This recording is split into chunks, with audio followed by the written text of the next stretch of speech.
नारळ नारळाचं उत्पादन तसं समुद्री तटांवर जास्त घेतलं जातं, पण आजकाल भारताच्या मध्य भागामध्ये सुद्धा जिथं उत्तम निचरा होणारी जमीन आहे अशा क्षेत्रामध्ये सुद्धा नारळाचं उत्पादन घेतलं जातं. भारत नारळाच्या उत्पादनामधला एक अव्वल देश आहे. दरवर्षी जवळजवळ 1 कोटी टनाच्या आसपास नारळाचं उत्पादन भारतामध्ये होतं. नारळाच्या फळाच्या सोबतच त्याचं खोड असेल किंवा त्याच्या फांद्या असतील, त्याचे पानं असतील, हे सगळ्यांचाच एक आर्थिक दृष्टिकोनातून बघितलं तर एक उपयोग शेतकऱ्यांना चांगला होतो. आपण आज योगेश मस्के सरांसोबत एका शफीक पटेल सोबत चर्चा करूयात की नारळ उत्पादन घेण्यासाठी शेतकऱ्यांनी कोणत्या कोणत्या गोष्टी लक्षात ठेवाव्यात आणि नारळाचं उत्पादन घ्यावं. राम राम राम. नमस्कार शफीक भाई. सर, नारळ उत्पादन घेताना जमीन कशा प्रकारची असावी आणि हवामान कसं असावं, म्हणजे जिथून उत्पादन चांगलं घेतलं जाईल? सर्वप्रथम जमीन एक मीटरपर्यंत भुसभुशीत व कसदार असावी आणि पाण्याचा उत्तम निचरा होणारी असावी. अच्छा. त्याचसोबत हवामान उष्ण व दमट हवामान, म्हणजे समुद्रसपाटीच्या जमिनीमध्ये नारळाचं पीक जास्त उत्तम प्रकारे. अच्छा, म्हणजे जास्त कडाक्याची थंडी नसावी आणि कोरडा उन्हाळा पण नसावा. हो, जास्त कडाक्याची थंडी नको आणि कोरडा उन्हाळा येणार. अच्छा, म्हणजे उष्ण आणि दमट वातावरण नारळासाठी योग्य असतं. अच्छा. आता याची लागवड करताना कशा प्रकारचा खड्डा घ्यायला पाहिजे, किती रोपटं कसं असायला पाहिजे? याचं जे लागवड करताना सर्वप्रथम आपण खड्डा 1x1 मीटरचा खड्डा घेणं गरजेचं आहे. बरोबर. उंची, लांबी आणि रुंदी. म्हणजे 1 मीटर रुंदी, उंची, खोली आणि लांबी बरोबर.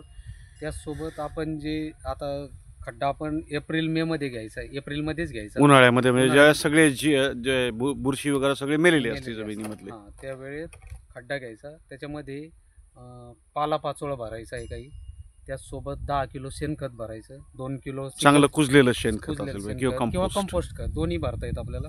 त्याचसोबत आपल्याला 10 किलो शेणखत किंवा कंपोस्ट खत, त्याचसोबत आपल्याला 2 किलो सिंगल सुपर फॉस्फेट आणि ट्रायकोडर्मा भरायचं 100 ते 150 ग्रॅमपर्यंत. अच्छा.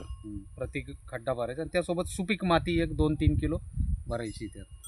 अच्छा. अशा उत्तम प्रतीची बाग लावण्यासाठी रोपटं कसं असावं? रोपटं 9 ते 12 महिन्यापर्यंत वाढलेलं असावं. अच्छा. त्याचा बुंदा जो आहे तो जाड आणि आखूड असावा. अच्छा. मजबूत असावं रोपटं. त्यासोबत ते 4 ते 5 पानाचं, 4 ते कमीत 5 कमी पानावर 4-5 पानं पाहिजे असायला ते रोपटं. ते महत्त्वाचं. अच्छा. आणि कशी लागवड करायची याची मग जमिनीमध्ये? आता याची जमिनीमध्ये जर लागवड करत असलो आपण तर 7.5 बाय 8 मीटरवर लागवड करावी, म्हणजे सरासरी 26 बाय 26 वर लागवड व्हायला पाहिजे. त्याचसोबत आपण जर बांधावरची लागवड करत असलो तर बांधावरची लागवड आपली 5.5 ते 7 मीटरपर्यंत असावी. आता आपण 7.5 ते 8 मीटरमध्ये जर लागवड केली तर त्यामध्ये आपले 124 झाडं बसतात एका हेक्टरमध्ये. अच्छा. त्याचसोबत आपण जर बांधावरची लागवड केली 5.5 ते 7 मीटरपर्यंत तर एका हेक्टरमध्ये ते 177 झाडं बसतात. अच्छा. तर या पद्धतीत लागवड करावी. अच्छा, म्हणजे आपण चौरस केलं, जवळजवळ 100 झाडं येतात आणि आपण बांधावर लावायचं म्हणजे 250 आसपास झाडं अंतर कमी होऊन जातं. अंतर कमी होऊन जातं. आणि आपण ज्यावेळेस रोपटं लावतो तर ते पूर्ण खड्ड्यात जायला पाहिजे का? कितीपर्यंत? जेव्हा आता 1 मीटरचा खोलीचा खड्डा घेतो, रुंदी आणि लांबी जो 1 मीटरचा खड्डा असतो त्याच्यामध्ये 30 ते 35 सेंटीमीटर पर्यंत आपल्याला जमिनीपासून रोपटं टाकायचं आहे त्यात खोल. आणि त्याला मातीनं चोपून घेऊन त्याचसोबत आपल्याला त्याला बांबूचं हे करणं, सपोर्ट देणं गरजेचं आहे. म्हणजे बांबूनं रोपड्याला बांधणं गरजेचं आहे. त्याचं काय कारण? ते रोपायला वेळ लागतो, हवेनं पाण्यानं ते ढिल्लं होतं, त्याच्या मुळा तेवढ्या हे नसतात ना. अच्छा, म्हणजे आपण जूनमध्ये ज्यावेळेस पावसाळ्याचं वातावरण, ढगाळ वातावरण, वारा येऊ शकतो जास्त प्रमाणात, पाऊस जास्त राहतो, जमिनीत ओल जास्त प्रमाणात असते. मग अशा वेळी रोपडं आपलं जमिनीला म्हणजे पडायची शक्यता जास्त असते. त्यामुळं मग आपल्याला त्याला सपोर्ट म्हणून बांबूचा सपोर्ट करणं गरजेचं असतं. त्यासोबत पहिल्या 2 वर्षापर्यंत आपल्याला रोपड्यावर सावली करणं गरजेचं आहे. 2 वर्षापर्यंत सावली असणं रोपड्यावर गरजेचं आहे. अच्छा, कशाही प्रकारची सावली त्याला आवश्यक पाहिजे असते? त्याला सावली करणं गरजेचं. अच्छा, याचं खताचं वगैरे कसं प्रमाण शेतकऱ्यांनी लक्षात ठेवावं? खताच्या व्यवस्थापनामध्ये सुरुवातीला आपण 5 वर्षात थोड्या थोड्या प्रमाणात नत्र हे देऊ शकतो. त्याचसोबत आपल्याकडं शेणखत, कंपोस्ट खताची मात्रा चांगली पाहिजे जमिनीत, ऑर्गॅनिक कर्ब पाहिजे. त्याचसोबत आपण जर आता आपण नारळाचा बहार 5 ते 5व्या वर्षानंतर चालू करतो. शफीक भाई, 5 हा ते बाग 7. किती वर्षाचा आहे आता? हा 3 वर्षाचा आहे, आता 4था वर्ष लागलेला आहे. अच्छा, ते 4-5व्या वर्षापासून जे खत वगैरे आहे याचं नियोजन कसं हा, असायला पाहिजे? 4-5व्या वर्षापासून खत नियोजन आपण असं करायचं आहे की आपल्याला प्रति झाड 2.25 किलो नत्र, 3 किलो स्फुरद आणि 2 किलो पालाश या पद्धतीत खत द्यायचे. त्याचसोबत शेणखत 5 किलो. तर आपण याच्या बहारामध्ये आपल्याला सुरुवातीला स्फुरद 3 किलो आणि शेणखत 50 किलो, सॉरी 5 म्हणजे किलो, ज्यावेळेस 5 पाऊस गमिले. येतो त्यावेळेस 5 किलो शेणखत आणि 3 किलो 5 किलो स्फुरद. नाही सर, 50 किलो शेणखत म्हणजे अच्छा, 5 50. गमिले 5 शेणखत घमिले आणि 3 किलो स्फुरद. असं. हा, हे सुरुवातीला जूनच्या पहिल्या आठवड्यामध्ये आपल्याला टाकून द्यायचं आहे बागेत. अच्छा, त्यानंतर जो राहिलेला नत्र आणि स्फुरद आहे, नत्र आणि पालाश. नत्र आणि स्पालाश, हम्म. तो राहिलेला जो नत्र आणि स्पालाश आहे तो आपल्याला जूनमध्ये थोडा, सप्टेंबरमध्ये आणि फेब्रुवारीमध्ये असं 3 टप्प्यात 3 ठिकाणी अर्धा अर्धा करून झाडाला म्हणजे द्यायचं. त्याच 3 भाग करायचे आणि आणि ते ते जून 3 सप्टेंबर. टप्प्यामध्ये टाकून द्यायचं. अच्छा, म्हणजे लागवडीच्या वेळेस शेणखत, स्फुरद आणि पालाश 3 येऊन जाईल, पण पालाशची मात्रा कमी आणि बाकी मात्रा जी आहे ती. लागवडीच्या वेळी नाही सर, हे बहाराचं नियोजन. अच्छा, बहाराच्या नियोजन. बहार 5 वर्षानंतरच्या नियोजनामध्ये आपल्याला असं नियोजन करायचं आहे. अच्छा अच्छा अच्छा 5 वर्षानंतरचे नियोजन. अच्छा, खताचं नियोजन सगळं 5 हा, वर्षाच्या नंतरचं हो. आहे. आणि अगोदर तर आपण खड्डा भरताना त्याला जे लागवडीची वेळी पाहिजे ते आपण अगोदरच सांगितलं व्हिडिओमध्ये. अच्छा, तो शफीक भाई, कैसा है आपका इसका एक्सपीरियंस? एक्सपीरियंस अच्छा है, पर अभी मुझे ये बताओ, ये झाड़ की फांदी तोड़ने का मतलब क्या है? तोड़ना चाहिए या नहीं तोड़ना चाहिए? नहीं, आपको झाड़ ऊपर लेना है हाँ। तो नीचे का ये जो घेरा है वो कम करना ही पड़ेगा. वो तोड़ना चाहिए कि हाँ। बांधना चाहिए? तोड़ना चाहिए वो. तोड़ना चाहिए. हाँ, तो बताते हैं वो तोड़ने से 2 लीटर पानी तुम्हारा वाया जाता है झाड़ का, और झाड़ 2 साल पीछे जाता है फल के बारे में. आपको क्या कहना है इसके बारे में? नहीं नहीं नहीं, आप झाड़ की ग्रोथ, आप फल कब पकड़ने का है आपको झाड़ में? 5 साल का. 5 साल के बाद में, बराबर है. आप पहले झाड़ का प्लांटेशन बनाइए, पहले 5 साल झाड़ को ग्रोथ दीजिए, जब तक तोड़े भी तो कोई दिक्कत नहीं आती. हाँ, और 5 साल के बाद में मत तोड़ना उसको, क्योंकि अपन झाड़ भी ऊपर जाता और आपको तोड़ने के लिए फाटी भी नहीं रहती नीचे. अपन जिसके पास चलाए उनका ऐसा कहना है कि हाँ। ये जो 3 साल में हमने तुम्हें को कैपेसिटी बताई इसके फल की, हाँ.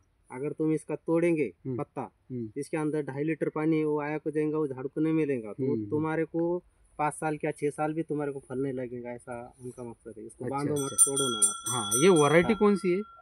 ये अब आप वो बता सकते हैं, हम नहीं बता सकते. अच्छा, वैरायटी पे थोड़ा सा हाँ, डिपेंड क्या हो करता रहता है. अब 3 साल में फल लेने वाले हैं आप, हाँ, बराबर है. तो ये वैरायटी भी अलग होंगी, इसका जो कंडीशन है वो भी अलग होगा, बराबर है. वो बनते दे रहे हो. झाड़ तो पत्ता तोड़ने के बारे में बिल्कुल मत तोड़ो. हाँ हाँ, नहीं अभी ये देखो, आप ये ही जी वाळलेली फांदी आहे आता, हिला काय करणार आहे तुम्ही ठेवून? त्याला खरं आहे, पण हे जे खाली येणार आहे हा, असं हिला तुम्ही ते- वरती घ्या ना त्याला. हा, त्याला त्याला तुम्ही तोडू टेकन नका. लावून, अजून जेवण तुमचं द्यायचं. झाड उचललेलं नाही. ज्यावेळेस तुमचं झाड वरती जाईल तर या फाट्या तोडायचं तुमचं काही विशेष राहत नाही. बरोबर आहे की नाही? ते आपोआप गळून जाणार गळून नंतर. पण आता सध्याच्या पोझिशन मोठ्या ट्रॅक्टर मध्ये ते प्रॉब्लेम देऊ राहिले, म्हणजे तुम्हाला मेहनत करायला हा. प्रॉब्लेम येते. नाही बांधला तर. बरोबर आहे की नाही? मग त्याला बांधत चाला ना तुम्ही. सध्या जोपर्यंत तुमचं खोडं झाडाचं घेरा वरती जात नाही ना, तोपर्यंत तुम्ही त्याला बांधत चाला. आणि एक वेळ अशी की ती वाळून ती फाटी झाडाला सोडून देते. बरोबर आहे की नाही? याचं पाण्याचं नियोजन कसं असायला पाहिजे? याचं पाण्याचं नियोजन एक सुरुवातीपासून जर पकडलं आपण, तर आता झाड मोठं झाल्यानंतर हिवाळ्यामध्ये 8 ते 10 दिवसाचे गॅपनं पाणी द्यायला पाहिजे. त्यासोबत उन्हाळ्यामध्ये 4 ते 5 दिवसाचे गॅपने पाणी द्यायला पाहिजे. अच्छा. आणि कारण उन्हाळ्यामध्ये गरमी जास्त असते, गरमी त्यामुळे जास्त पाण्याची असते आणि मात्रा जास्त वापसा पाहिजे. कंडिशनवर जमीन जास्त येते. अच्छा. त्यामुळे त्या वेळेत पाण्याचं नियोजन आपण करायला, ड्रिपवर पण आपण नियोजन करू शकतो. ड्रिपवर सुद्धा आपण नियोजन आता 4-5 वर्षापर्यंत शेतकऱ्याला याच्यामधून काही उत्पन्न मिळत नाही, तर मग शेतकऱ्याला आंतरपिकांची आवश्यकता असते. हम्म. तर याच्यामध्ये नारळामध्ये कोणते कोणते आंतरपिकं चांगले मानले जातात? आता नारळामध्ये अंतर जास्त असल्यामुळं आपण 26x26 वर नारळ केल्यामुळं आपण आंतरपिकामध्ये पपई घेऊ शकतो, केळी घेऊ शकतो, त्यासोबत पालेभाज्या, हिरवे जे पालेभाज्या असतात ते घेऊ शकतो, फुलं घेऊ शकतो, झेंडूची फुलं, निशिगंध या प्रकारचे जे आपण मिश्र आणि फळाफळांची जर आंतरपिकं घेतली तर त्याचा फायदा आपल्या नारळाला सुद्धा होतो. अशा त्यासोबत प्रकारे- रताळी वगैरे सुद्धा आपण घेऊ शकतो याच्यामध्ये. अच्छा. तर अशा प्रकारे जर शेती केली तर नारळामधून शेतकऱ्यांसाठी चांगलं उत्पन्न भेटू शकतं. हा, धन्यवाद कारण शफीक काय भाई. 5 ते नारळाचं पीक जे आहे ते 80 ते 100 वर्ष टिकणारी हा. बाग आहे, बरोबर आहे. 4-5 आणि- वर्षापासून जे सुरू होतं हा, ते 4-5 वर्षापासून जे चालू होतं तर आपण 80 ते 100 फळं एका झाडावर घेऊ शकतो. म्हणजे आपल्या वयापेक्षा त्यांचं वय जास्त असतं असतं. समजा. बरोबर आहे की नाही. 100 वर्षापर्यंत टिकणारी बाग आहे. त्यामुळे आपण जी काही कामं करायची बागेत, जी व्यवस्थापन करायचं ते पाण्याचं असो, खताचं असो, मेहनतीचं नियोजन असो, सगळं नियोजन आपण लॉंग टर्मसाठी करायचं. आता फळबागांमध्ये कीड नियंत्रण हे खूप महत्त्वाचं असतं. तर नारळामध्ये कोणत्या कोणत्या प्रकारचे किडी जे आहेत प्रामुख्याने दिसतात? हा, नारळामध्ये आता समोरच एक झाडाला तो मला ते प्रश्न दिसू राहिला. हम्म.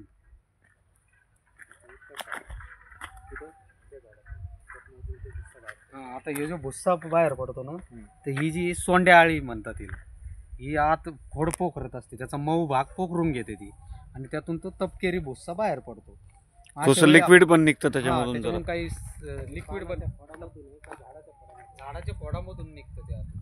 त्याला आपण साफ करून तुम्हाला दाखवू नंतर ते कसं आहे काय. आणि त्याच्यावरती नियोजन आपण जी काही हे पोखरणारी आळी आहे त्यावर आळीनाशक आपण हे करून त्याचसोबत तिथली जी बाजू आहे ती साफ करून आपण त्याच्यावर बोर्ड मिश्रण लावलं तर हा प्रादुर्भाव परत होत नाही. त्याला काही फवारणी वगैरे देऊ शकतो आपण. हा, त्याला ड्रीपमधून आपण ड्रीपमधून म्हणतात सॉरी, ते जे खोड जिथं पोखरलं का जिथं छिद्र आहे का त्याच्यामध्ये ते आळीनाशक सोडून आपण ते नंतर त्याला बोर्ड पेस्ट लावून ते छिद्र भरून काढू. त्या पद्धतीत आपण त्याच्यावर नियोजन करू शकतो. अच्छा, धन्यवाद मस्कर. त्यासोबत गेंड्या जो ह्यो राहतो काय म्हणतात त्याला, पतंग, तो पण फळावर फळ पोखरतो तो, अच्छा. त्याचा पण अटॅक असतो. त्या पोखरल्यामुळं तिथं याला जे फांदीला थोडे थोडे छिद्रे पडतात त्याच्यामुळे सुद्धा फळगळ होते. त्याच्यावर पण नियंत्रण करणं गरजेचं आहे. त्यावेळी आपण टोकाच्या तारीनं तो भुंगा, जो गेंडा भुंगा असतो तो काढून घेणं गरजेचं असतं. हे असे छोटे छोटे नियोजन आहे. बाकी काही जास्त रोगांचा प्रादुर्भाव नारळामध्ये नसतो. अच्छा, धन्यवाद मस्कर साहेब. धन्यवाद. धन्यवाद शफीक भाई.